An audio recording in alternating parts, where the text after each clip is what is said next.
Olá pessoal, sejam bem-vindos para mais um episódio do Agora Pode, e hoje a gente conversa com o deputado Carlos Avallone, empresário, engenheiro civil, há décadas ligado ao desenvolvimento econômico de Mato Grosso. Avallone já foi secretário municipal, estadual, em diversas gestões, né? Presidiu o Sindicato da Construção Civil e também foi vice-presidente da Fiente. Hoje, como deputado, preside comissões importantes ligadas ao desenvolvimento sustentável, meio ambiente e a questão orçamentária. Deputado, obrigado por estar aqui. Eu que agradeço, Aline. Muito obrigado por poder conversar com o povo aqui. Estava até falando que estava difícil resumir o currículo, porque tinha mais coisa aqui, né, deputado? Vamos lá, deputado, eu agradeço a presença do senhor. E vamos começar falando de um trabalho que o senhor já está aí há alguns anos à frente, que é a questão da saúde mental, né? O senhor tem trabalhado com uma Câmara Setorial temática. Eu vi que conseguiu algumas conquistas, como o aumento do orçamento, né? Um aumento de mais de 20 milhões para o orçamento da saúde mental. E é um tema sensível, né? Porque ele também é cheio de estigma, cheio de preconceitos também.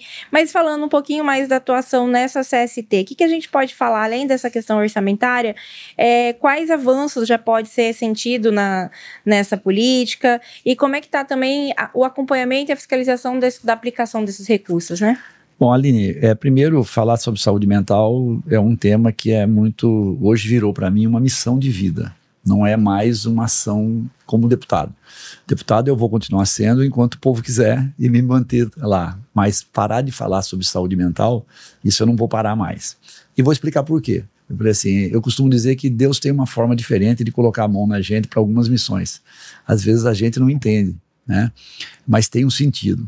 A minha filha mais nova, ela é uma menina muito alegre, muito, certo? Uma menina, porque filha é sempre uma menina, né? Ela está com 35, 36 anos, casada, deu um neto maravilhoso, e ela teve uma depressão muito grande, né? E nós demoramos muito para descobrir essa depressão. E quando nós percebemos, nós demoramos 2 anos para ela conseguir sair da depressão, e sendo uma menina extremamente feliz, aparentemente alegre, né? E era uma depressão pós-parto e tal. E nós temos recurso financeiro. Então eu consegui contratar os melhores psicólogos, melhor psiquiatra, remédios caros, acolhimento familiar, que talvez seja a coisa mais importante e tal. E nós conseguimos aí que ela saísse disso. Depois de um pouco de tempo, ela é blogueira. Ela tem um blog chamado Papo de Menina, fazer propaganda para ela, que tem mais de 60 mil visualizações ou seguidores. Eu não sou muito adepto a esses acompanhamentos e tal. E ela colocou este caso dela no blog dela. E aí a demanda apareceu de uma maneira impressionante. Um assunto que eu não tinha domínio, porque não tinha próximo de mim, né? A partir do momento que isso acontece, veio. E ela me procurou. A minha mãe, falou, pai, nós precisamos fazer alguma coisa. Vamos criar um projeto social. E aí eu falei, tá bom, filha, vamos criar o projeto social, mas você toca. Ela falou, eu e minha mãe tocamos. Nós criamos um projeto chamado Projeto Escuta, que é um projeto que a gente tem hoje 4 psicólogos, um psiquiatra, assistente social. Eu coloquei 2 salas minhas à disposição para que o projeto funcionasse nela. E nós já atendemos mais de 1000 famílias. Hoje estamos atendendo 200 e poucas famílias e tal. E aí, quando você começa a atender, você descobre o tamanho da demanda, né? O SUS não tinha forma de atender isso ainda. A fila de espera ainda é muito grande. Muito grande. Também. Você tem toda a estrutura montada no papel, mas não tinha isso institucionalizado, funcionando. Então eu falei, bom, o projeto Escuta é o tamanho que o meu bolso aguenta. Agora vamos trabalhar, e o meu bolso aguenta, e aonde eu consigo viabilizar, com doadores, tentando emendas parlamentares e tal. Então assim, como que eu vou fazer agora? Eu falei, vamos criar uma Câmara Setorial temática, para que a gente comece a entender do assunto, porque eu sou engenheiro, político, e o que eu entendo de saúde mental? Eu só tive o problema, né? Não tive a parte científica do assunto para entender. E aí nós chamamos todo mundo. Chamamos as universidades, chamamos o governo do estado, chamamos os governos municipais, chamamos o Ministério Público, chamamos a parte da justiça, reunimos todo mundo numa grande câmara temática, sem dúvida. É a maior câmara temática de todos os tempos da Assembleia Legislativa, porque todo mundo se agrega a ela, vem e entra, a gente faz uma portaria, põe para dentro e a gente faz reuniões maravilhosas sobre o assunto. E nós começamos aí sim ver como funcionava o SUS, ou como deveria funcionar, né? E como sempre, tudo que se monta no nosso país é muito bem montado e a responsabilidade vai para o município. E o dinheiro não chega, né? E aí vem a responsabilidade. Então, o Ministério Público cobra a lei, pede para o município executar e o município não recebe o recurso ou do Estado ou do governo federal porque ainda não está montado e institucionalizado. O que nós fizemos? Nós, ouvindo a todos, nós criamos o que precisa para que a saúde mental funcione. E fizemos um cronograma de ação. Então, no final do primeiro ano, eu tinha uma proposta financeira. Nós estávamos concluindo o PPA, que é o Plano Plurianual. Então, que vale 4 anos. Que vale 4 anos. Então, aí eu fui ao governador, junto com o grupo, apresentamos ao governador o que precisava, e falamos, governador, nós precisamos de 88 milhões de reais para fazer isso, para atender isso. O governador ouviu e, após as explicações, o governador me autorizou a colocar a emenda de 88 milhões de reais. Então, por isso que você falou 20 milhões, porque são 22 milhões por ano, né? Em 4 anos. Né? E nós fizemos isso, e a partir daí, a Secretaria de Saúde do Estado repassa esse recurso aos municípios. Então, o município que recebia 2 mil reais para montar um centro de atendimento psicossocial, que chama CAPS, né, passou a receber 20. Tá? E nós percebemos que para ele conseguir a parte do governo federal, ele, que normalmente é 50% do volume do dinheiro, ele precisava de um tempo, porque ele não conseguia se estabelecer, preparar a documentação toda, mostrando o que estava fazendo. Então nós pedimos para pagar os 40 mil do governo federal, o governo do estado pagar durante 6 meses. Depois percebemos que 6 meses era pouco, aumentamos para 9 meses. Então hoje, todos os municípios que têm CAPS recebem 20, para CAPS 1, 20 mil do governo do estado e 40 mil que seria do governo federal, recebe do governo do estado graças à emenda que nós colocamos.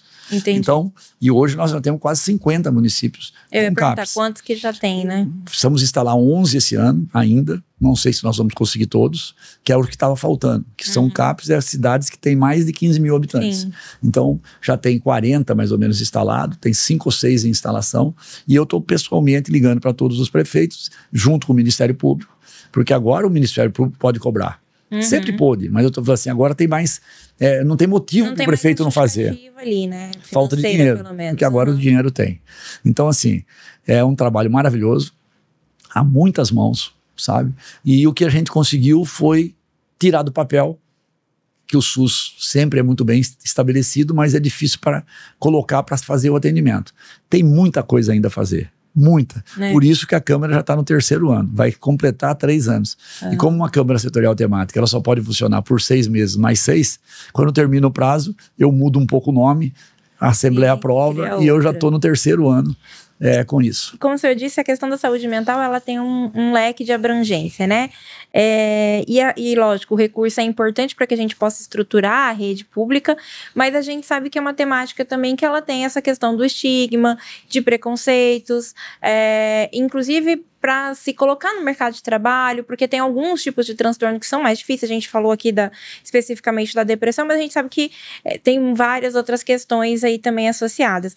Mais do que recurso, deputado, o que tem sido feito para trabalhar também é conscientização, até para que as pessoas percam um pouco de preconceito de não achar que é coisa de louco, né? Procurar um psicólogo, um psiquiatra, mas também para que essas pessoas consigam ter uma vida assim saudável e mentalmente e até ser reinseridas no mercado e tudo mais, porque alguns transtornos são mais difíceis, né? Nós já temos algumas datas e alguns meses, né? Como acabou de acontecer de setembro. Dia Mundial da Saúde também foi agora. Então que a gente pode, deve e cria esta exposição mostrando para que se acabe com os preconceitos e tal. Mas o que é importante é que cada um de nós, seja nós entes públicos ou não, pode acontecer isso com o próprio empresário na sua empresa, pode acontecer isso com você na sua casa, pode acontecer em todos os ambientes, seja de trabalho, seja de convivência, a gente começa a entender que a questão da saúde mental, ela virou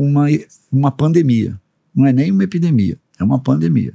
Eu contei o meu caso, né? E só contei o meu caso porque a minha filha expôs ele.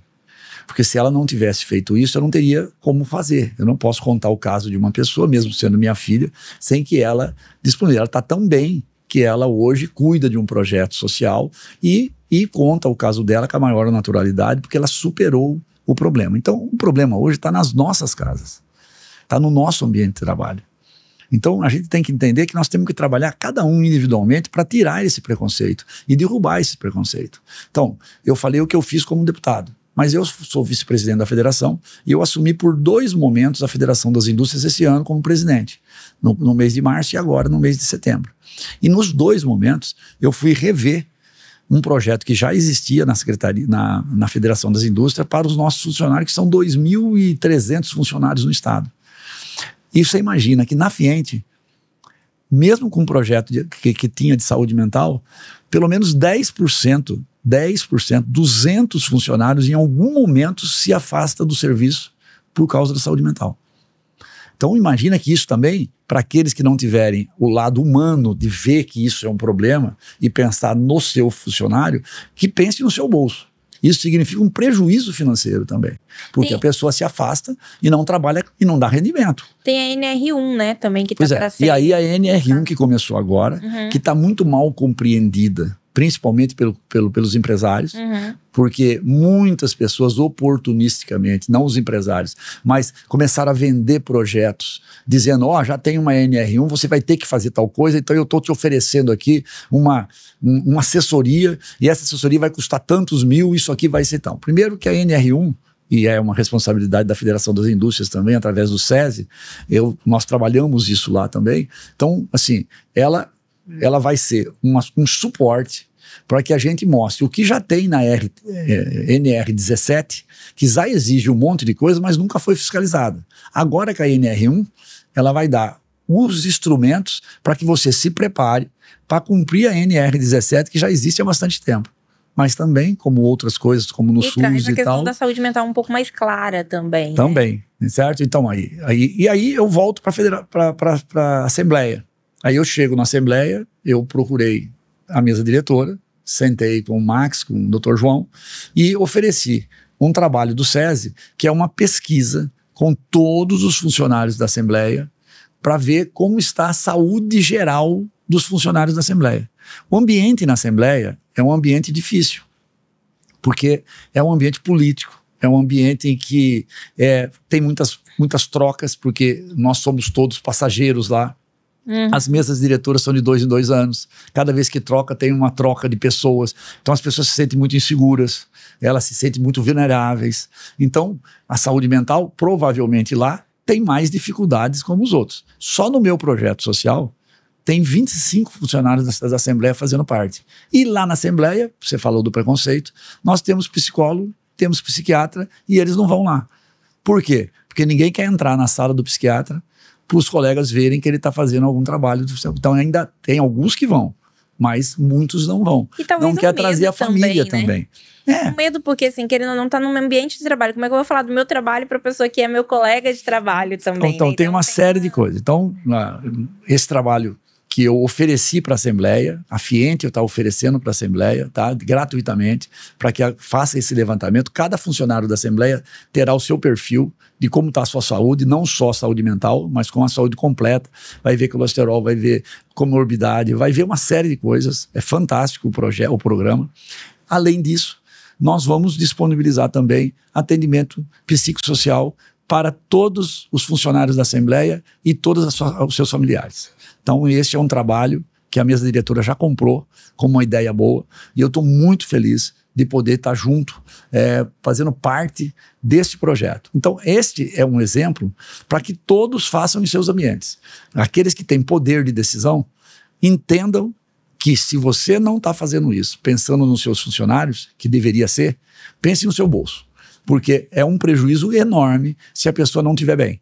Ela não consegue produzir, ela vai produzir mal, certo? E você pode ajudar. Ainda, e você pode ajudar. E hoje tem alternativas baratas para fazer esse acompanhamento e com qualidade. Então, eu estou à disposição para ajudar. Um trabalho de formiguinha, né? Você vê que faz um pouquinho aqui na Assembleia, faz um pouquinho ali na ambiente, e aí no boca a boca a coisa vai crescendo, né?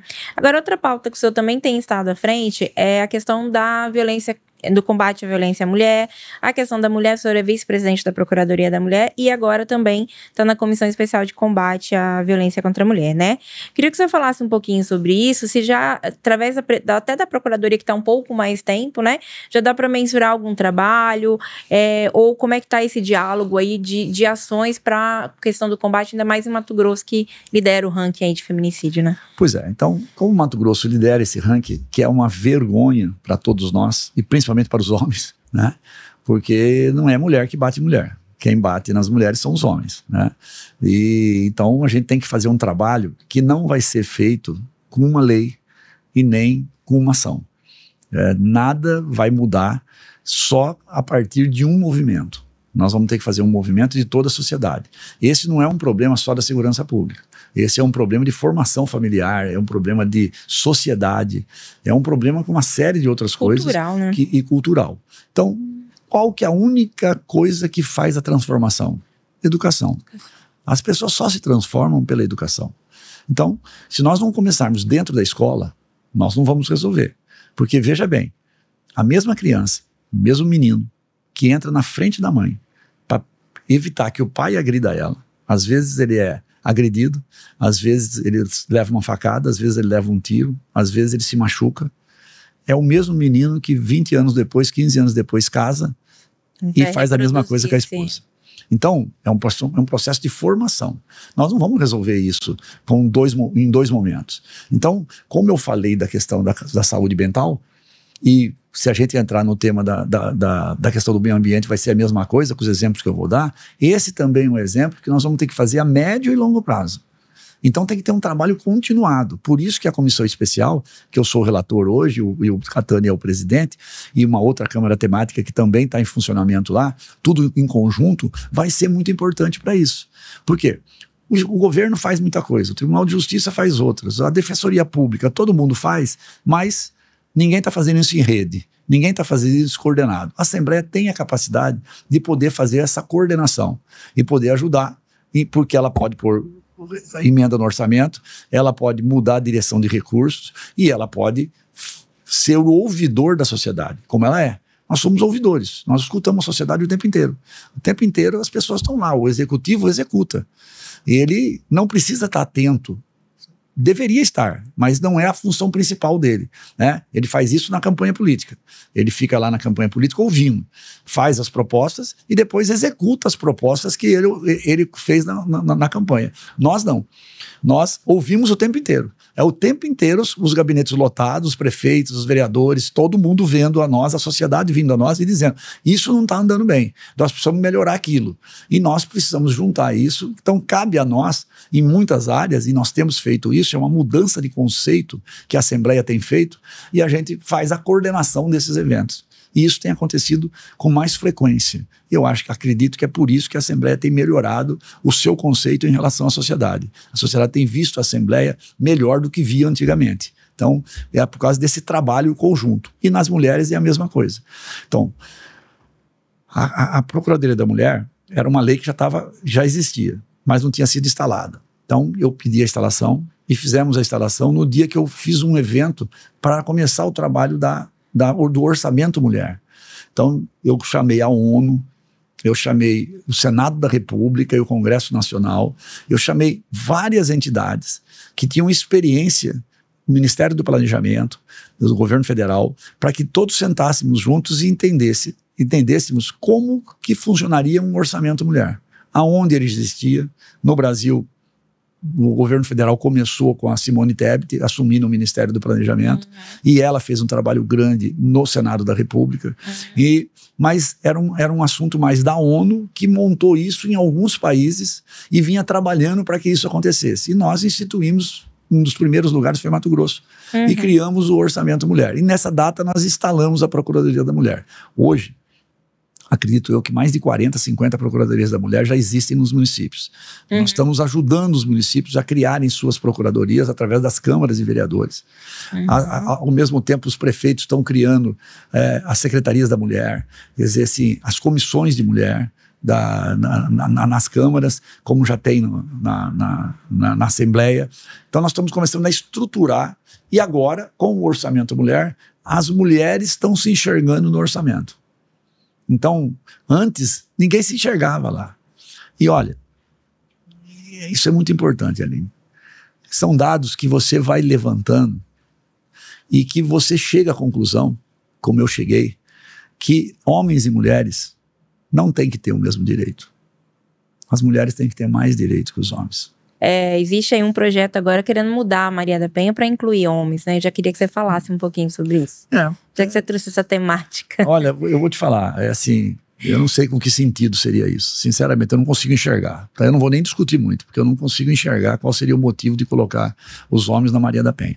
É querer mostrar que os homens também têm problema. Lógico que deve ter. Lógico que deve ter homens que estão sendo pressionados por mulheres e tal. Mas não é isso o sentido da coisa. Eu vou dar alguns números para vocês, principalmente, para você aqui. Nós estávamos falando de saúde mental. Ok, eu fui estudar isso.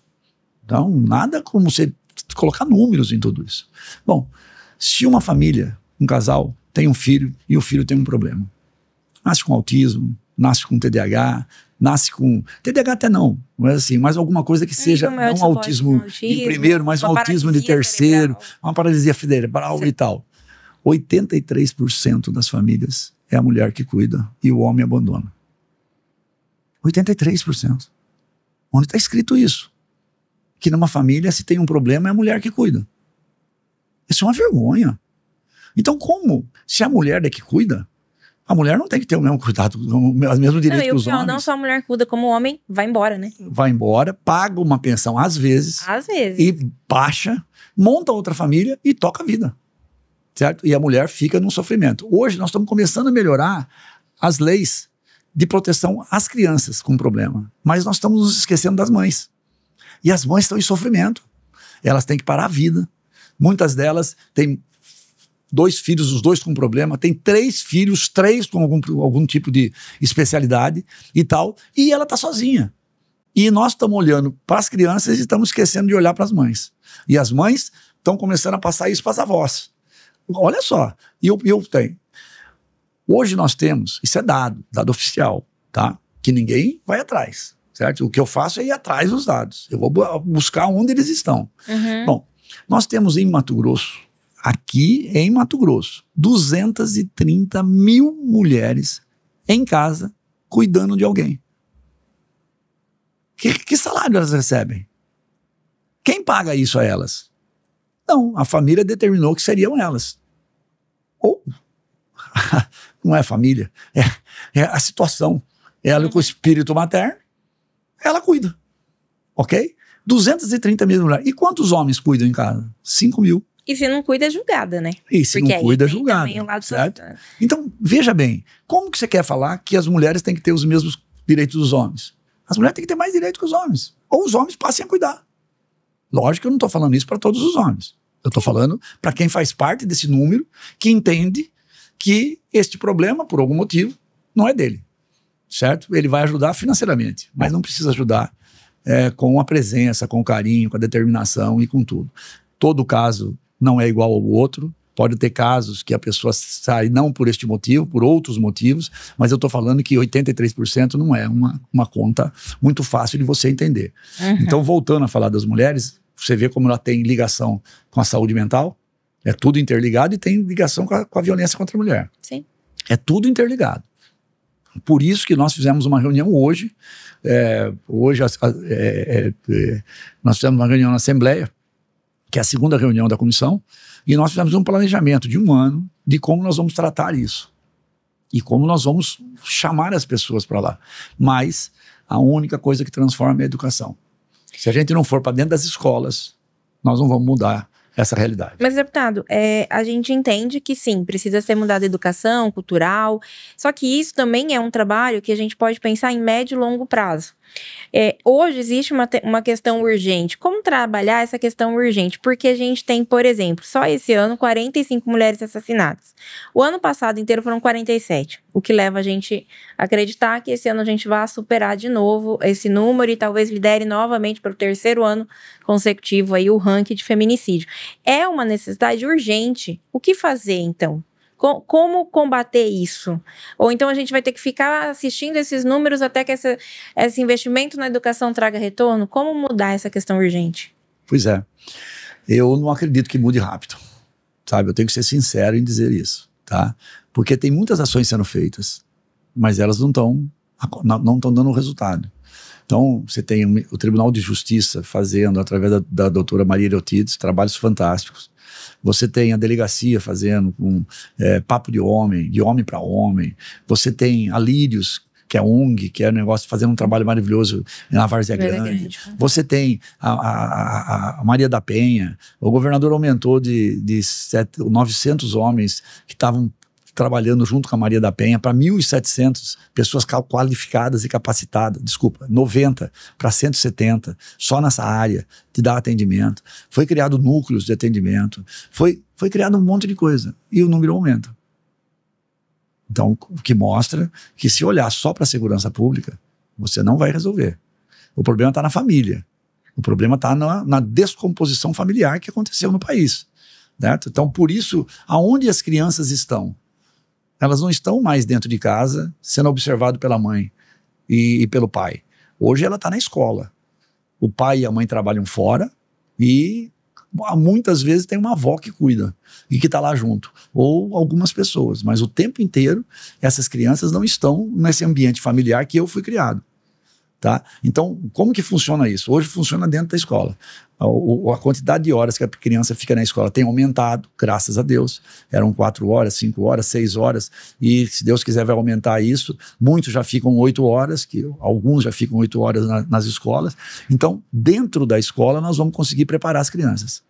Porque no ambiente familiar é difícil para o poder público entrar rapidamente. Na escola você entra rapidamente.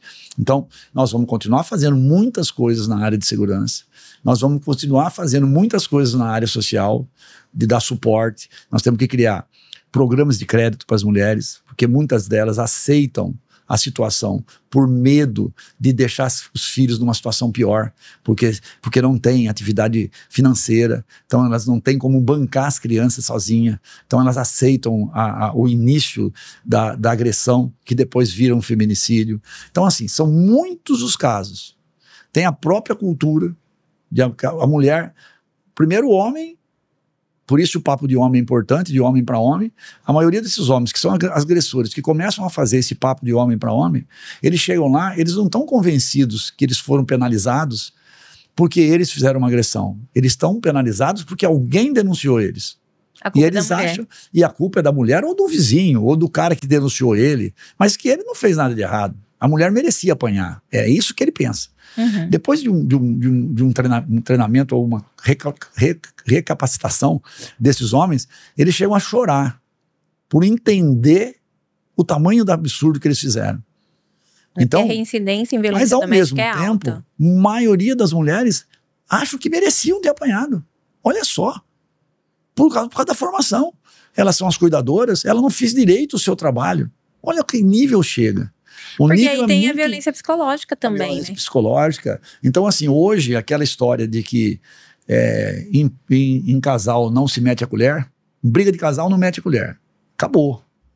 Então, você que é vizinho, você que é vizinha, você que está passando na rua, vê uma agressão acontecendo dentro de uma casa, você tem obrigação de ligar para o 190 e fazer a denúncia. A polícia vai lá e vai verificar. Se for um equívoco, é um equívoco. Mas se você não fizer isso, você está sendo conivente com um possível crime que vai acontecer, às vezes, 6 meses depois, 4 meses depois, 2 meses depois. Então, veja bem como a coisa passa pela educação, até pela formação, até pela forma como a sociedade vai se portar em cima de assuntos como esse, por exemplo. Agora, mudando um pouquinho a pauta, indo para a questão ambiental, deputado.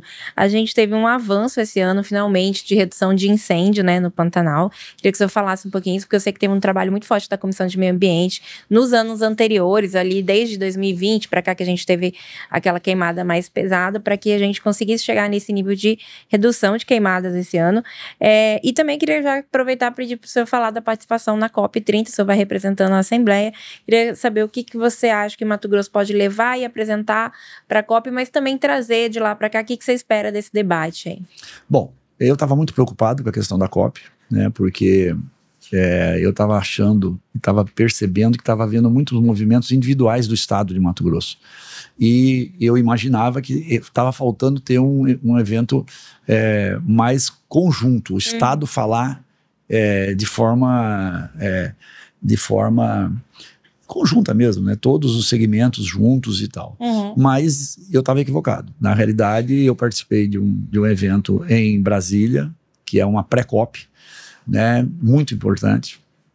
E já deu uma clareza grande, liderado pelo governo do estado. Estavam presentes o senador Wellington, estavam presentes embaixadas como Alemanha, como Noruega, e um trabalho que está sendo feito no estado, que é um trabalho de estado, muito menos do que de governo, que é o PCI, que é o programa Produzir, Conservar e Incluir, e que já está completando 10 anos. E isso mostra o porquê que Mato Grosso é o maior produtor de alimentos do mundo, como estado, tá? Alimenta 10% da população do mundo, produz alimento para 10% da população do mundo e consegue manter 60%, 62% do seu território preservado. Temos problemas, precisamos de ajuda, mas nós precisamos, no PCI, produzir, conservar e incluir, nós temos que dar atenção no incluir. Não é possível que o mundo pense que nós vamos preservar o que eles não preservaram, o que eles não tiveram capacidade de preservar, o que eles destruíram nas suas terras, e que nós vamos preservar, como nós estamos preservando. E o nosso está preservado, por isso que eles olham para nós, sem pensar nas pessoas que estão embaixo da floresta, e sem pensar nas pessoas que estão dentro do Pantanal. Embaixo da floresta amazônica, nesses 9 estados amazônicos, tem 20 milhões de amazônidas. 20 milhões de pessoas que cuidaram da floresta amazônica. Ah, mas lá está tendo desmatamento. Tá, porque ele precisa sobreviver. Então, se nós não dermos alternativa para ele, se o mundo não der alternativa para ele, ele vai continuar derrubando a floresta. Agora, se nós mostrarmos para ele que manter a floresta em pé, ele pode cuidar e a floresta vai estar em pé para o mundo cuidar, então, quando acontece a 30ª COP, e em 29 COPs, no mínimo 29 anos, nós não tivemos avanço no investimento, só se fala que vai ter investimento, aí você vê, criou o Fundo Amazônico. A Noruega disse que porque o Bolsonaro lá atrás falou não sei o quê, ela vai deixar de dar $1 milhão para o Fundo Amazônico.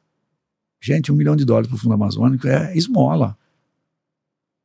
O mundo está pensando que vai cuidar da Amazônia, um país dando $1 milhão.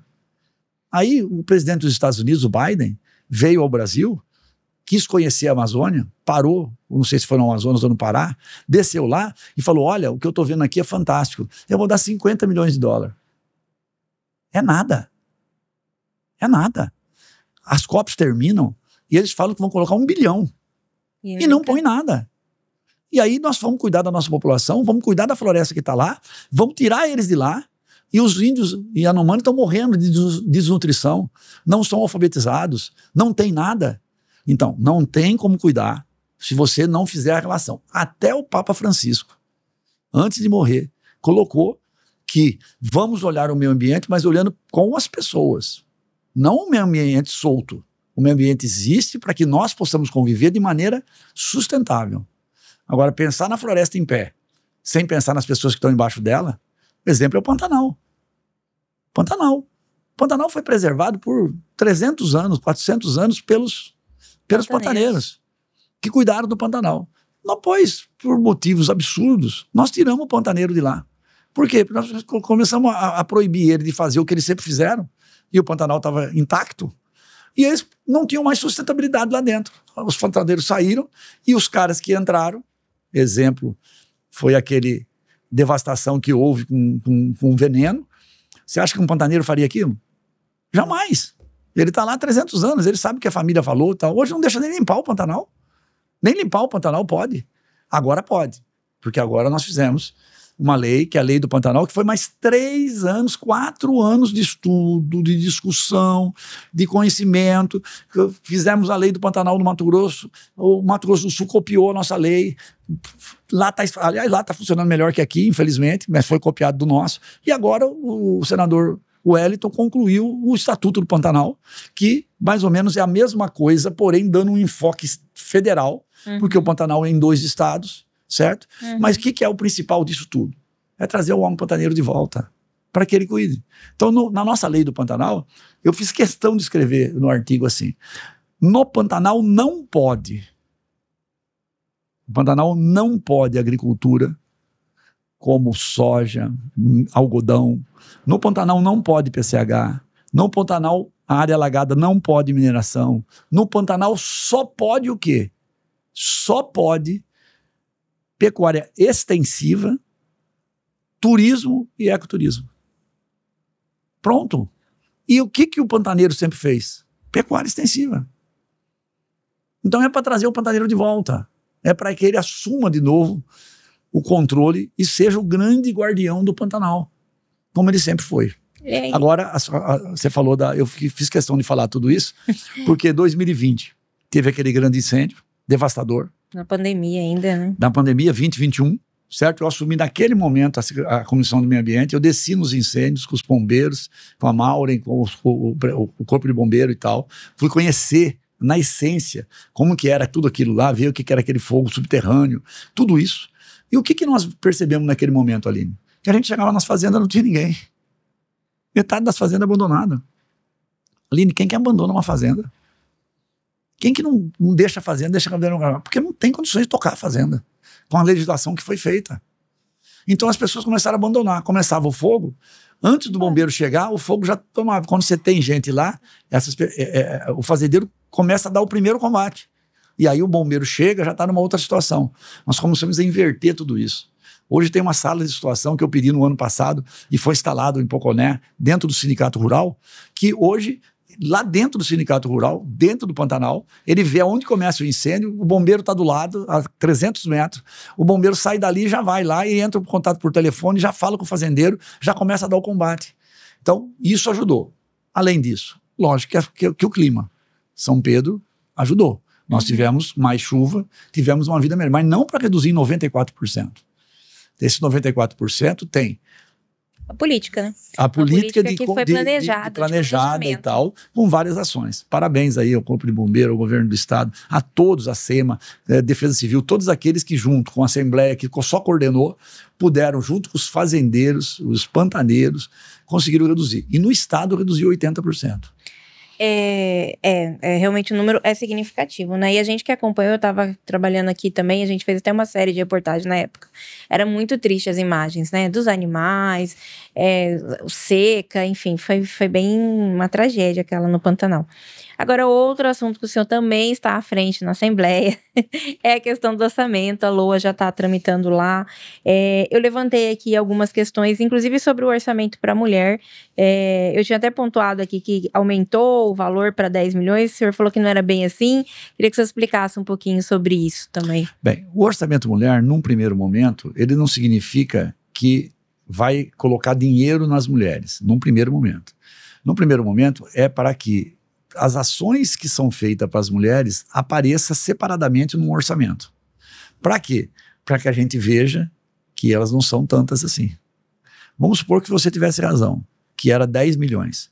Um orçamento de 40 bilhões, você ter 10 milhões para as mulheres é ridículo. Então, não é bem isso. O Estado mandou para a Assembleia um relatório falando que é 5 bilhões que eles gastaram com as mulheres. No relatório que não está na LOA, certo? E eu estou criticando, porque não é bem assim. Nós precisamos entender e classificar esses gastos. Assim, normalmente quando fala nesses valores, fala mais pensando na segurança pública e na ação da segurança pública também, e no ser família. Mas tem mais ações que são importantes e que são para as mulheres. Como eu falei que é a mulher que cuida, quando você fala do cuidado com a criança, você pode colocar ele no orçamento mulher, porque é a mãe que está junto com a criança, cuidando dela. E quando você cuida do idoso, você está também, porque é a mulher que está cuidando do idoso, você precisa também colocar dinheiro no idoso, senão você não está liberando a mulher, certo? Então, o que é política pública para as mulheres? O que é política pública para dar liberdade e independência para as mulheres? É creche. Porque tendo creche, você vai poder trabalhar. Se não tiver creche, você vai cuidar do seu filho. Não tem com quem deixar. Você não tem salário para pagar, ou deixa o filho sozinho, e acontece, ou tem uma avó que assume, ou tem uma vizinha que você dá alguma coisa e ela cuida da criança. Então, se você faz creche, você está fazendo atenção à mulher. Se você faz escola em tempo integral, você está atuando com as mulheres. Porque o marido vai trabalhar de qualquer jeito, em qualquer situação. Mas a mulher, ela vai trabalhar depois que o filho está atendido, depois que o idoso está atendido. Então, por isso que nós temos que entender que política pública para as mulheres é muito amplo, sabe? Senão você olha só um lado e acha que está tudo bem. Ah, eu criei 2 delegacias, eu criei 3 frentes de combate, eu fiz 20 mil ações preventivas. Não, você tem que ser muito mais amplo que isso. Você tem que dar independência para as mulheres para que eles possam ter condições de trabalhar, sobreviver e não depender do homem. Um homem e uma mulher para estar junto tem que ser por amor, por convivência e não por necessidade. Você normalmente casa, na maioria das vezes, por um interesse sentimental, pelo coração. Você faz a primeira relação, você foi atraída ou atraído, você se relacionou. Mas depois, se só um trabalha e o outro não, esse que não fica dependente do outro. E aí você não tem mais liberdade. A partir daí, você vai estar sempre pedindo, né? E o outro isso pode ser combinado, mas às vezes não é. Então, assim, dar independência para a mulher significa fazer com que o relacionamento seja só o relacionamento que deve ser. O relacionamento de respeito, que é uma palavra, Aline, que nós estamos muito esquecida no Brasil. Nessas redes sociais, nessas agressividades, nesses movimentos de direita e esquerda radicais. Isso está acabando com as famílias, está acabando com a sociedade, está acabando com os relacionamentos. Sabe? Tem almoço de domingo, você não tem assunto que você não pode tocar. Senão levanta 2 e vai embora. Certo? As pessoas pararam de respeitar a opinião dos outros. Parece que a sua opinião é que vale. Isso seja ela de esquerda ou de direita. As relações pessoais também. E as relações pessoais. Então, o que é o parlamento? O que é a Assembleia? O que é uma Câmara de Vereadores? São 25, 24 pessoas, 27 pessoas que estão lá, que foram eleitas por uma população completamente diferente da outra. Sabe? Lá tem professor, lá tem médico, lá tem advogado, lá tem engenheiro, lá tem pessoal da família, agricultura familiar, lá tem funcionário público. Cada um foi eleito por um segmento. Então, para você apoiar alguma coisa e para você fazer alguma coisa, você tem que negociar com todo mundo. Diferente do que você pensa. A Aline não pensa igual a mim, mas não significa que você não vai votar um assunto meu se eu não te convencer que para esse segmento aqui, esse assunto é importante e não atrapalha o seu segmento. Até ajuda. Então você tem que estudar, você tem que negociar. Agora, se você sobe naquela tribuna e esculhamba a Aline o dia inteiro, você acha que a Aline vai me ouvir? A hora que eu vou falar, ela já fala, vem aquele cara já para me agredir. Agredir quem eu represento, agredir as mulheres, agredir o segmento que eu represento. Então, assim, respeitar é aquilo que nós aprendemos com o pai, mãe, avô, avó, em casa, e as pessoas esqueceram. Parece que o celular e a rede social facilita, porque você não está olhando para o olho do outro. Então você esculhamba, fala o que quer, e cria um problema grave. E a sociedade está pagando muito caro por isso. Agora, sobre a LOA, o que o senhor já olhou, consegue apontar aí pra gente, que debate? Primeiro, mais uma vez, está vindo subestimado. Isso traz consequências, né? Por exemplo, nós estamos no final do ano e nós temos hoje um problema na saúde do Estado, porque está faltando orçamento lá. para que as coisas possam acontecer. O governador vai ter que tirar o orçamento de outras secretarias que vão ficar faltando para cobrir a Secretaria de Saúde. Eu vi que teve um aumento, acho que de 390 milhões, mas só o Hospital Central é 420. Não é nem isso, vou te falar assim, é muito mais do que isso. Porque você veja, o orçamento que veio hoje é 1 bilhão e pouco menor do que o orçamento do ano passado que foi executado. 1 bilhão. E diminuiu a saúde em alguma coisa? Ou aumentou, vai aumentar o Hospital Central, que vai ser inaugurado até o final do ano. Tem um problema da Santa Casa que nós vamos ter que resolver. Parece que vai ter uma solução. Tem problemas de outros hospitais que estão sendo construídos. Então, a saúde vai aumentar o gasto dela e ela veio 1 bilhão a menos do que do ano passado. Então, vai faltar 1 bilhão e meio, 2 bilhões de orçamento. Então, quando ele vem subestimado, ele traz um problema orçamentário. Então, nós estamos discutindo na Assembleia, não tem uma forma natural de devolver o orçamento e mandar arrumar. Essa é uma obrigação do Estado. Nós temos que ver como que nós vamos fiscalizar melhor para que o governo não tenha tanta liberdade de mexer no orçamento sem pedir autorização para a Assembleia. Hoje é 20% do orçamento? Hoje nós damos 10% para ele mudar internamente, e depois damos 20% para ele gastar o superávit como ele quiser. Então, não tem muito sentido isso. Nós temos é que reduzir esses números, e eu acredito que esse ano vai ter. Todo ano eu ponho uma emenda reduzindo de 20 para 10. Mas nunca é o deputado Lúdio põe para 5 e aprova 20. Então, a culpa é da própria Assembleia, que tem que entender que está na hora da gente fiscalizar melhor. Existe uma acompanhar melhor é melhor. Existe uma crítica também, deputado, de uma concentração orçamentária na Cefaz, né? E os secretários acabam ficando, as secretarias, refém ali do Rogério Galo, né, para a liberação desse recurso. O senhor concorda com isso? Isso atrasa as políticas públicas? O que pode ser aprimorado nessa questão aí? Na realidade, a palavra correta não é acúmulo na Cefaz. Quando você faz, né? Quando você faz um orçamento subestimado, quer dizer, abaixo do que vai acontecer, você percebe que vai faltar dinheiro, porque vai entrar mais dinheiro, portanto ele vai ser gasto, mas o cara não tem um orçamento para gastar. Isso às vezes é difícil para a população entender. No estado diferente que na sua casa, que você, o que ganhar extra ou seu, entra o dinheiro, você gasta como você quer. No Estado não é assim. No Estado você só pode gastar aquilo que você aprovou na Assembleia. Né? Então, se você vai receber 40 bilhões e você apresentou um orçamento só de 35, esses 5 bilhões não estão à disposição. Então, os secretários não podem gastar. Então, quem comanda isso é a Cefaz. O orçamento não está lá, mas o controle dele está lá. Então, quando você faz subestimado, você aumenta o poder da Secretaria de Fazenda, sabe? E isso traz problemas. Eu vi que esse ano parece que já ultrapassou em 6 bilhões, e a expectativa aí de quase 10 bilhões a mais do que era previsto no ano passado. Nos 6 últimos anos isso está acontecendo, certo? Eu até entendo que subestimar um pouco o orçamento é necessário, sabe?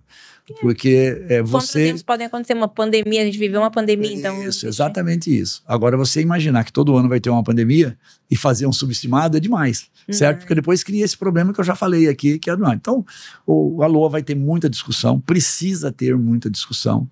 São 2 audiências públicas que a população tem que participar mais, através de suas instituições, tanto as empresariais, como as públicas, como todas as outras. Precisa participar mais dessa discussão. A hora de você discutir o que você precisa é no orçamento, não é depois procurar nós deputados, que também resolve, mas dá muito mais trabalho. A hora de você discutir é agora no orçamento, que a gente possa mudar. Nós temos a discricionalidade de poder mudar. Nós não podemos aumentar o orçamento, mas nós podemos mudar. O que está indo para cá, nós podemos jogar para lá. Então, isso é uma possibilidade que nós temos. Então, é agora que a sociedade tem que vir falar com a gente. Ele tem que estar aberto, mas não é a hora que a sociedade vem. A sociedade vem durante o ano e fala assim, olha, eu precisava de tal coisa. Você fala, pois é, não está no orçamento. Agora vamos ter que tirar de um lugar, pôr para o outro, tem que fazer um convencimento. O Estado tem que aprovar, tem que vir uma lei, tem que passar. Você viu o tamanho do problema. E agora não. Se formos convencidos, a gente pode... aplicar no orçamento, né? Agora vamos entrar na política, né, deputado? Tem como. Agora sim, queria entrar na questão do PSDB. Ele vive uma crise aí nacional, né? Você acha que reflete um pouco, é um reflexo um pouco de 2022, daquela disputa interna, do Eduardo com Dória, ou isso também já vem um pouco mais, seria também a chegada muito forte dessa extrema-direita que tirou o protagonismo do PSDB, né? Então, como é que o senhor avalia essa crise nacional do PSDB, assim, fazendo mais um contexto histórico mesmo, né? E dessa questão do PSDB? Eu acho que nesse momento nós temos que fazer uma meia-culpa, né? Você tem toda a razão. Assim, não termos tido um candidato a presidente da República foi fatal para nós. Foi fatal. Nós fizemos uma belíssima pré-campanha. Fizemos uma disputa interna muito importante. Eu, como militante do PSDB, eu nunca fui tão valorizado como eu fui naquela pré-campanha. Eu conheci o Eduardo Leite, eu conheci o João Dória, eu trouxe os dois aqui, eles foram falar com o governador, eles reuniram, falaram com o interior, falava assim, nós estamos indo para falar com os candidatos a presidente da República do PSDB. Eu não acredito. Lembro dos eventos. Você lembra dos eventos? Sim. Fantástico. O PSDB trouxe a democracia para o processo de escolha da candidatura. E depois o Dória ganha e desiste. Aquilo foi fatal. A sensação de nadou e morreu na praia, né? E sai do partido. Abandona a política. Depois, agora, o Eduardo Leite sai do partido e vai para o PSD. Então, assim, isso foi muito ruim, né? Isso foi uma culpa interna do PSDB. Nós não soubemos administrar isso. Se nós tivéssemos tido candidato e ele tivesse perdido, não tinha problema. Nós tínhamos eleito muito mais deputados federais. Nós tínhamos eleito mais deputados estaduais. Nós íamos ter palanque. Nós íamos defender as teses do PSDB. E eram dois bons nomes, né? Eram dois quadros significativos para o cenário nacional. Sem dúvida nenhuma, sabe? Que tinham história, que tinham serviço prestado. Ali, né? Serviço prestado e tal. Bom, feito essa meia-culpa, nós precisamos recuperar, né? No Brasil, o partido, quando está no poder, ele incha. Cresce e incha. No partido, quando ele perde o poder, ele encolhe. Certo? E nós estamos numa fase de encolhimento. Então, essa fase de encolhimento exige muita determinação. Assim, eu sou um PSDBista convicto. Não é só porque meu celular é 996 45 45 45. É porque eu realmente só tive um partido na vida. Eu entrei no PSDB em 96 e estou no PSDB até hoje. A imprensa vira para mim e fala assim, deputado, para que partido você vai? Porque o PSDB não vai conseguir fazer chapa, né? E eu sempre disse, né, e quero continuar dizendo isso, eu posso não conseguir construir a chapa, certo? Mas sair do PSDB, eu espero não sair, certo? Então eu tenho convicção que são coisas que normalmente os políticos nacionais, não estou dizendo de um específico, estou dizendo da maioria, certo? E não é culpa das pessoas, isso é culpa do sistema, certo? Não entende o que é um partido. Sabe? Assim, eu conheço o estatuto do meu partido. Eu estou no PSDB porque eu sei a política do PSDB. Ah, tem cara que tomou uma atitude errada. Isso tem em qualquer lugar. Tem na nossa família, tem na família dos outros, tem no nosso vizinho. Mas você tem uma regra interna. Essa regra interna, eu concordo com a do PSDB. Eu acho que se adapta melhor a mim, sabe? O PSDB foi responsável pelas grandes transformações do Brasil e de Mato Grosso. E de vários estados. Nós administramos 18 estados como governador. 18 estados. Então, assim, o trabalho que o PSDB fez no Brasil, não tem nenhum partido que fez. Certo? Por exemplo, nós fizemos a lei de responsabilidade fiscal, fizemos a questão de acabar com a inflação, nós fizemos a privatização, nós só temos celular hoje porque nós fizemos a privatização da telecomunicação e tal, nós mexemos no setor elétrico, nós mexemos em quase tudo. E essa questão da telefonia deve estar bem à mente aqui, que as pessoas mais novas não têm noção, mas as pessoas para fazerem ligação naquela época, elas tinham que ir numa cabine, que era dentro aqui era telemate, né? Pois enfim, aí tinham várias cabininhas dentro daquele prédio, então você tinha que se deslocar. Não é só isso. É bem pior que isso. Você ia na Telemate, que é ali na Barão de Melgaço, e tem o prédio lá até hoje. Você ia lá na Telemate, você entrava numa cabine, pedia uma ligação e o cara falava, volta daqui 10 horas. Que a sua ligação poderá ser completada. Aí você voltava 10 horas depois para fazer uma ligação. Aí você tinha o telefone fixo. Aquele telefone fixo, aquele pretão que tinha, aquele telefone fixo, a gente era uma propriedade. A linha telefônica a gente punha no imposto de renda. Até outro dia tinha no meu imposto de renda 2 linhas telefônicas. Porque você vendia a linha telefônica. Você vendia, você falava assim, eu tenho uma linha telefônica. Ter telefone em casa era um luxo. Imagina, você comprar um telefone, passar por um chip e falar com o mundo. Não, você tinha que conseguir uma linha telefônica para depois você ter direito a falar. E você pagava caro pela linha telefônica. Era luxo. Era uma propriedade, certo? Que você punha no imposto de renda. Mas assim, isso quem acabou foi o PSDB, sabe? Então assim, o PSDB fez as grandes transformações do Brasil e de Mato Grosso. Mato Grosso completamente inviável quando o Dante de Oliveira assumiu o governo do estado de Mato Grosso. A grande transformação de Mato Grosso foi feita pelo PSDB com o Dante, que eu tive participação. FETAB foi junto, criado estava por lá, ele. FETAB foi criado por ele. Mas assim, o grande enxugamento do estado, o Dante teve um momento que não podia sair na Assumiu rua, com salários atrasados, né? 5 meses de salário atrasado, tinha Codemate, Sanemate, Semate, era todos os mates da vida, foi tudo enxugado, foi tudo arrumado, foi tudo organizado. E o Dante resolveu o problema da energia, não tinha energia, certo? 40 cidades vivendo no escuro. Quem resolveu foi o PSDB, foi Dante de Oliveira, sabe? Hoje você tem energia em todos os lugares, a energia tem problema. Cai, você não consegue ligar, mas está aumentando, está fazendo ali, mas é completamente diferente daquela época. Daquela época não tinha energia. Não é que caía, ela não tinha, não existia. Nós precisamos melhorar muito, não tinha linhão, mas ela não tinha linhão, não tinha um monte de coisa, não foi ele que fez tudo, mas ele fez o principal no momento. No governo dele ele entrou, nós éramos importadores de energia, ele saiu no final do primeiro governo, antes da reeleição nós já éramos exportadores de energia. Por ações que ele fez. E que foram importantíssimas, como o gasoduto, como a termoelétrica, como o Manso, é do governo de parceria, tudo feito nesse sentido. Então, voltando a falar de partido e do PSDB, então assim, você vê que eu falo com orgulho. Você fala que eu vejo que eu falo com propriedade, porque eu sou a favor desta história. E existia, inclusive, a polarização, né? Porque a gente vivia numa disputa entre o PSDB e o PT, mas era... sem ódio. Isso que eu ia falar, mas era diferente, porque era um debate, ódio. De fato, de políticas, né? Era debate de ideias. De ideias, de propostas, na verdade. As pessoas conviviam. As pessoas viviam. Se morria, estatal, outro morreu a esposa do Fernando Henrique, o Lula foi no velório. Morreu a esposa do Lula, o Fernando Henrique foi no velório. Eu estou dando um exemplo que é muito humano, simplista, né? Humano. Hoje, o cara fala, eu não aceito que o presidente chegue aqui.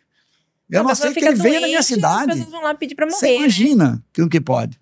O presidente caiu, fala, pô, esse cara caiu, bateu a cabeça e não morreu? Como é que pode? Você entendeu? Então, assim, você não votar numa pessoa porque você não concorda com as ideias dela, não significa que você tem que torcer para ela morrer. Sim. Pelo amor de Deus. Quer dizer assim, então, esse é o respeito que acabou. Isso tem que mudar em um certo momento. E eu acho que está mudando. Tá? Teve uma grande pesquisa agora da Quest, viu 15 mil pessoas no Brasil, e ela mostra que 56% das pessoas no Brasil não concordam com essa polarização. Você acha que é o momento dessa terceira via, chamada terceira via? Precisa ter nome. No Brasil, nós precisamos de nomes. Nós, esse centro, certo, que não é centrão, isso é outra coisa, Aline, que as pessoas não entendem. Não é bem isso. Eu estou falando assim, o que é o centrão? O centrão é aqueles partidos que estarão no governo, que seja ele qual for. São como nuvens, né? Tá indo ali. Não interessa. Eu fui contra o PT, esse centrão. Eu fui contra o PT, mas o PT ganhou do Bolsonaro. E eles todos foram pro PT. Agora tá perto da eleição, eles estão saindo, porque estão achando que o outro vai ganhar. Você entendeu? O PSDB não foi. O PSDB nunca teve um cargo no governo de Lula, porque nós somos contra. Esse é centro. Os outros são centrão. Então, a sociedade não consegue fazer essa divisão, sabe? Não consegue entender a diferença de um para outro. Nós somos poucos, mas nós temos posição. Ao contrário do que fala que nós não temos posição, que nós estamos em cima do muro. Não é em cima do muro. Nós somos contra essa esquerda e contra essa direita, mas nas ideias, não no ódio. Não tem nada disso. Essa esquerda tem coisas boas e essa direita tem coisas boas. Mas a maioria das coisas nós não concordamos. Nós temos que tinha que ter uma coisa melhor. Essa briga não faz bem para o Brasil. Essa polarização não faz bem para o Brasil. Nós temos que parar de falar da esquerda, parar de falar da direita e falar do Brasil. Certo? É o Brasil que é importante. E o povo. Mas em nível nacional, como é que está a discussão? Havia um projeto de fusão que não avançou. Como é que está essa discussão aí para reorganizar esse partido? Essa foi outro erro. Nós estamos falando de muito erro, né? É por isso que está nessa situação. Que o PSDB vai acertar, né? Pois exatamente. Por quê? Porque num primeiro momento nós estávamos fazendo uma fusão com o PSD. O PSDB ia acabar. Certo? E aí nós chegamos à conclusão que tudo isso, essa história que eu contei, não podia acabar. Certo? Então nós chegamos à conclusão que não podia fundir. Mas nisso deixou que os governadores ficassem muito próximos desse projeto. E aí os 3 governadores acabaram em momentos diferentes indo para o PSD. Certo? E depois PSD ou Podemos? Não era o Podemos? PSD. Isso num primeiro momento, antes do Podemos. Depois nós resolvemos fazer uma fusão com o Podemos. Chegamos a fazer até uma convenção. Estava muito adiantada. Foi lá votar na convenção. Foi em junho agora. Só que ela não ia acabar. O nome ia ser PSDB Podemos. PSDB Podemos, o novo partido. Ok. Então, estava lá a sigla do PSDB. Um primeiro ano ia ser o Marconi que ia comandar. No segundo ano, a Renata, que era do Podemos. Chegou na hora de fechar, o Podemos falou, não, eu quero 4 anos primeiro. Depois o PSDB fica 4 anos. E aí não teve acordo, parou. Então, hoje, nós vamos estar PSDB. Nós temos uma federação, que é a Cidadania, que nesse momento a Cidadania resolveu ir para a esquerda, mais à esquerda, então termina em março, e o Cidadania vai para esse movimento mais de esquerda, possivelmente com o PSB e tal, e nós vamos manter no centro. Se algum partido quiser vir para este centro, que nós representamos, nós estamos abertos a fazer uma federação, porque ela já está aberta. É só um CNPJ que aceita a vinda de qualquer um. É simples fazer isso. Mas isso não tem um movimento ainda consistente para isso. Então o PSDB vai trabalhar como PSDB e o meu trabalho agora é esse, junto com outros colegas. E como convencer as pessoas para você conseguir formar essas chapas, então, deputado, aqui em Mato Grosso? Olha, como não é todo mundo que pensa como eu estou falando, certo? E não tem problema nenhum ser diferente. Acho que não é só pensar como isso, mas pensando em chapa, por exemplo, você vai fazer conta, né? Você vai pensar matematicamente. Então, não é só ideologia que conta. É voto, é estrutura, é financeiro. Então, por isso é questão de convencimento mesmo, né? A pessoa tem que estar muito disposta a seguir nesse projeto. Exatamente isso. Exatamente isso que você falou. Então, assim, dentro dessa visão que você colocou aqui, certo? Eu vou mostrar que hoje o PSDB é o melhor caminho para quem quer tentar a vida na política. Você sabe por quê? Porque a estrutura que a Assembleia tem é uma estrutura muito boa para o deputado. Então, concorrer com um deputado não é fácil. Não é nem porque ele é melhor ou pior que o outro. É porque você tem palanque, você tem tribuna, você tem emenda parlamentar que o governador paga, porque antes não pagava, hoje você tem. Você vai no município, eu vou e levo uma emenda. O cara que não é do partido, não tem mandato, ele vai levar o quê? Promessa. E ganha eleição com promessa, porque também tem desgaste para o parlamentar. Então, assim, o PSDB só tem um deputado com mandato, que sou eu. Então, os outros todos têm 2, 3, 4 deputados com mandato. O PL, o PP, com a União Brasil estão ali. Todos. Difícil, certo? Né? Então, você tem um espaço maior no PSDB. Hoje, para quem pensar na questão financeira, para quem pensar na questão de espaço, para quem pensar na oportunidade, você tem uma oportunidade melhor no PSDB. Então eu acredito que nós vamos ter, num certo momento, uma facilidade mais... o quociente eleitoral, porque tem essa questão. Eu acho que isso não é o problema. Assim, nós com certeza fazemos 2. Tá? E além do senhor, quais nomes você pode citar aí dentro dessa chapa estadual? Eu até vou preferir não falar em nome, porque hoje os partidos estão buscando os nomes e oferecendo coisas e tal. E quem tá conversa poder, com deputados que estão lá? Isso, eu tô falando assim, não entendi? Existe conversa com quem tá lá na Assembleia, com seus colegas? Para vir? Você tá cooptando eles? Não, eu tenho muitos conversando comigo, mas eu tenho dito que num primeiro momento, no PSDB, provavelmente vai ficar só as pessoas do PSDB que quem está vindo sem mandato. Possivelmente, certo? Isso pode mudar. Vai depender da conversa que nós vamos ter. Porque esse pessoal do União aí, parece que alguns estão querendo debandar, né? Porque assim, porque é muita cabeça e pouco corpo. Você tem muita gente com muito voto, mas não tem gente que quer colocar, por quê? Porque não vê oportunidade de ganhar. Fala, eu vou ser só escada. No PSDB, não. Eles podem achar que o Avalone vai ganhar, mas vai ter mais 1 ou mais 2 que vão ganhar. Então eles podem vir, porque só tem um com mandato. Essa é a vantagem do PSDB. tá? E federal vai conseguir montar chapa? Não é fácil, porque nem o PMDB, nem outros partidos estão tendo muita dificuldade. O PL tem facilidade. Tem o PL e o União com o PP. União né? com o PP, que uniu agora, União e PP, ficou mais fácil, certo? Republicano tá indo bem, mas tirou esses 3 aqui, vai ser muito difícil outra chapa. Nós vamos tentar. Estamos tentando. Nilson Leitão tá aqui, nós vamos conversar hoje, vamos conversar amanhã. Mas ele quer voltar. De que ele quer voltar pra política, mas deu indício que ele quer sair do partido. Não tem esse indício. Ele acha que não consegue formar a chapa. Isso, então tá vendo? Isso não é um indício do que ele quer sair. Nós não queremos, nós não queremos que ele perca. Eu quero que o Nilson Leitão ganhe a eleição. Então, se nós não damos conta de fazer uma chapa de federal, nós vamos pedir ao Nilson Leitão que procure uma outra alternativa que fique a porta aberta para que a gente continue conversando, certo? Porque ele tem uma história que nem eu. O Nilson Leitão nunca teve outro partido. Sim. Todos os mandatos dele, que foram mais do que os meus, foram todos no PSDB. Então, você imagina que o Nilson Leitão tá louco para ir para PP, para a União Brasil? Não, ele gostaria de ficar. Mas nós temos que conseguir viabilidade para que ele possa ficar. Agora, ainda a questão do PSDB. O senhor falou da possibilidade de uma candidatura majoritária. Citou o nome do Maluf. Existe mesmo essa possibilidade? Como que está isso? Olha só, o Marcelo sempre tinha dito, né, que estava com o nome à disposição para a chapa majoritária. Vice-governador, senador, qualquer posição na chapa majoritária.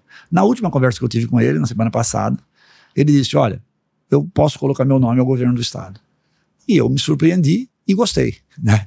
Então, porque como eu defendi que foi uma falha a gente não ter candidatura, eu lembro de Dante de Oliveira. Dante falava assim, partido que não tem candidato, a majoritário diminui.